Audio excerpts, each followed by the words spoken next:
Malapit na palang eleksyon sa barangay.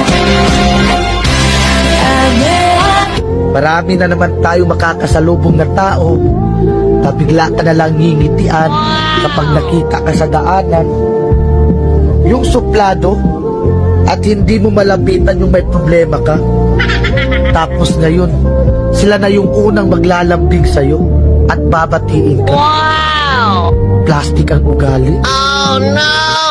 Tatakbo ka ulit ng pagkakapitan at konsehal ng barangay nyo. Wow! Tapos wala naman kayong magandang nagawang proyekto sa barangay nyo. Mahiya naman kayo. Tapos magtatanong kayo kung ilang buntante sa isang bahay. Pero nung panahon ng pandemic at ayuda, isang ayuda lang sa isang bahay.